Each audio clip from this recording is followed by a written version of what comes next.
जी अस्सलाम वालेकुम दोस्तों, मैं कासिम अली शाह।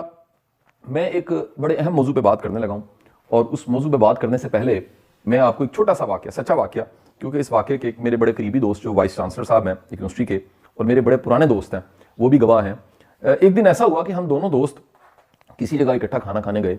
ये रात का खाना था, डिनर था। खाना खाने के बाद मेरे दोस्त ने, जो उम्र में मेरे से बड़े हैं और बड़े ही एक काबिल इंसान हैं, जहाँ दीदा शख्स हैं, उन्होंने मुझे कहा, शाह साहब हम कॉफ़ी पीते हैं। तो हम दोनों दोस्त उठ के करीबी एक कॉफ़ी शॉप में चले गए। उस वक्त में कॉफ़ी शॉप के अंदर कोई भी नहीं था। एक टेबल पे एक दो लोग बैठे हुए थे और हम थे, यानी इसके अलावा कोई नहीं था। और हमने जो सिलेक्शन की कि हमने कहाँ बैठना है, वो हमें जो जगह पसंद आई वो लकीली खिड़की के इस तरफ थी, बाहर इस तरफ खिड़की थी और हम इधर बैठे हुए थे और वो लोग इस तरफ मौजूद थे। ये दो मेल थे जो आपस में बातचीत कर रहे थे। लिहाजा मेरे उस दोस्त ने मेरे साथ बैठ के बातचीत शुरू की। हमारी आवाज़ वो बहुत लाउड भी नहीं थी और बहुत हमको कानों में विस्पर भी नहीं कर रहे थे, आहिस्ता भी नहीं बोल रहे थे, लेकिन आवाज़ इतनी ज़रूर थी कि उसे कोई अगर बहुत ध्यान से सुने तो सुन सकता था। थोड़ी देर के बाद क्या हुआ कि मेरे दोस्त ने, जो कि वाइस चांसलर थे, उन्होंने मुझे एक बात कही। अभी वो बात कही नहीं थी, मुकम्मल भी नहीं हुई थी, कि उन दोनों अफराद में से एक शख्स उठ के खड़ा हुआ और ऊंची आवाज़ से हम दोनों को मुखातिब करके उसने कहा कि आप मेरे मुतालिक बातें कर रहे हैं। हम दोनों बड़े हैरान हुए और उसके बाद जो थोड़ी देर पहले मेरे दोस्त ने जुमला बोला था, उसमें से एक जुमले का हिस्सा उसने निकाला। मैं उस जुमले को यहां बोलना नहीं चाहूंगा, एक आम रूटीन की बात थी। मसलन फर्ज कीजिए वो शुमाल की बात कर रहे थे या जनूब की बात कर रहे थे या किसी शहर की बात कर रहे थे, तो उस शख्स ने उस जुमले को रिपीट करते हुए कहा कि ये मेरे साथ जुड़ती है बात। मसलन फर्ज कीजिए कि मेरे उस दोस्त ने बात की थी कसूर की, तो वो शख्स कहने लगा कि आप कसूर की बात कर रहे थे और मैं कसूर में रहता हूं और आप दोनों कौन होते हैं बात करने वाले। हम दोनों बड़े हैरान हुए कि ये क्या हो गया और ये किस तरह हो गया। हमने बड़ी माजरत की कि जी हम आपके बारे में बात नहीं कर रहे, आप हमें माफ़ी दीजिए और हम माजरत करते हैं। तो उन्होंने कहा कि आपको खुद ख्याल होना चाहिए कि आप इधर बैठ के मेरे मुतालिक बात करें। तो जो उनके साथ दोस्त थे उन्होंने भी हमसे माजरत करनी शुरू की। वो शायद आगाह थे उनसे कि इनके साथ क्या प्रॉब्लम है, लेकिन क्योंकि अचानक ऐसा हो रहा था तो हम दोनों बड़े हैरान हुए।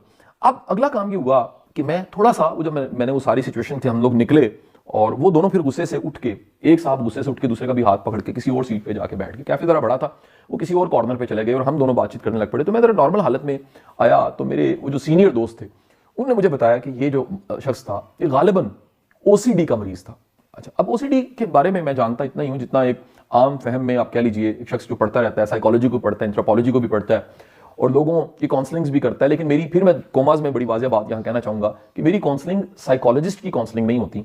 बाज़ औक़ात मेरे पास भी गलती से कुछ लोग ऐसे आ जाते हैं जो मरीज होते हैं बाइपोलर के, ऑब्सेसिव कंपल्सिव डिसऑर्डर के या किसी भी बीमारी को, और मैं उन्हें बताता हूँ कि जनाबे वाला मैं इस मर्ज का मुआलिज नहीं हूँ, मैं तो काउंसलिंग देता हूँ तीन चीज़ों की। ये बड़ी इंपॉर्टेंट बात है। एक, मेरे पास अल्लाह ताला ने मुझे एबिलिटी दी है काउंसलिंग की या कोचिंग की सेल्फ एक्चुअलाइजेशन के हवाले से, खुद को कैसे जानना है, खुद को कैसे परखना है। अल्लाह ताला ने मुझे गिफ्ट किया, मैंने सच्ची बात बताऊं, इसमें मेरा कोई कमाल नहीं है।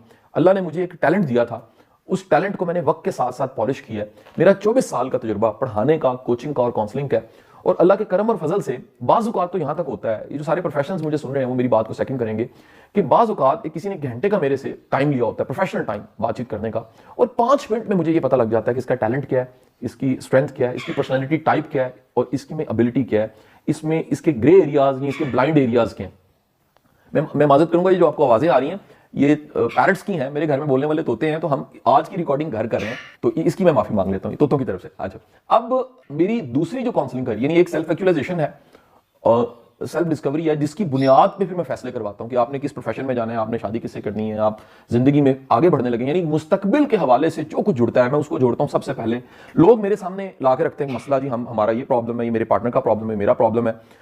मैं उन्हें कहता हूं नहीं जी, इसको साइड पे रखें, पहले जाने आप कौन है, आपका पार्टनर कौन है, या आप क्या हैं, आप क्या हैं। इसमें मैं लोगों को हेल्प करता हूं और मेरा मानना, मेरी थ्योरी ये है, मेरा बिलीव बल्कि ये है कि आप क्या हैं या मैं क्या हूं, ये अल्लाह को पता है या आपको पता है या फिर किसी एक्सपर्ट को थोड़ा सा पता लग जाता है, मैं हेल्प करने वाला हूं लोगों को कि अगर आपने खुद को जानना है तो आप इस तरह जान सकते हैं। दूसरे, मेरे पास जो एक्सपर्टीज है वो मैरिज के कॉन्फ्लिक्ट की हैं, लोगों के अज़दवाजी मसले, लोगों के लड़ाइयाँ झगड़े, इस पे एक अरसे से मैं खुद भी काम कर रहा था और मेरी फाउंडेशन ने प्रॉपर एक विंग बना दिया आस्क के नाम से, जिसको जस्टिस अनवार साहब इस वक्त हेड कर रहे हैं।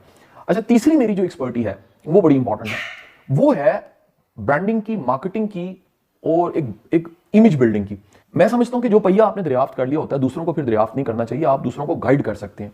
2015 से पहले तक मैं एक गुमनाम टीचर था पाकिस्तान का, जिसको कोई भी नहीं जानता ये कौन है कासिम अली शाह। सिर्फ गुलशन नबी टाउन के ट्यूशन में जिनको पढ़ाता था वो बच्चे जानते थे कि कासिम अली शाह एक टीचर है जो पढ़ाता है और साथ हमें गाइड कर देता है। 2015 अक्टूबर में मेरी वीडियोस वायरल हुई और उसके बाद अल्लाह के करम और फजल से ये बॉर्डरलेस वायरल हो गई और इस दौरान मैंने दर्जनों मुल्क देख लिए, जगह जगह मैं जाता हूँ, लेक्चर देता हूँ। आज भी मेरी फ्लाइट है और मैं एक लेक्चर देने के लिए बैंकॉक जा रहा हूं और मेरा एक लेक्चर है, उस लेक्चर के बाद मेरी चंद दिन बाद वापसी है। अच्छा, अब मैं अपने मौजू की तरफ आता हूं। ये तीन मैंने अपनी स्ट्रेंथ बता दी और मैं आपको वैसे बताना चाहूंगा ये तीनों स्ट्रेंथ इसमें मेरे पास, अब किसी जमाने में मैं प्रोफेशनल काउंसलिंग करता था, यानी हम बाकायदा इश्तिहार सोशल मीडिया पे लगाते थे और हमारे पास कॉल्स आती थी, उसके बाद मैं चार्ज करता था और लोगों की काउंसलिंग करता था। मेरे पास वक्त नहीं होता।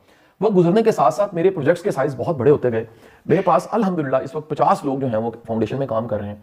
70 लोग इस वक्त मेरी पुराना जो फर्स्ट में ए प्रोजेक्ट जिसे कहता हूँ स्कूल और एकेडमी, उसमें काम कर रहे हैं। जाए कि ये इनडायरेक्ट मेरी वर्किंग है लीडर के तौर पे। ये 125 बंदों की जिम्मेदारी अल्लाह ने मेरे पे रखी हुई है एज लीडर और ये अल्हम्दुलिल्लाह एक बड़ा निजाम है जिसको मैं चला रहा हूँ। और ये भी मैं कम्युनिकेशन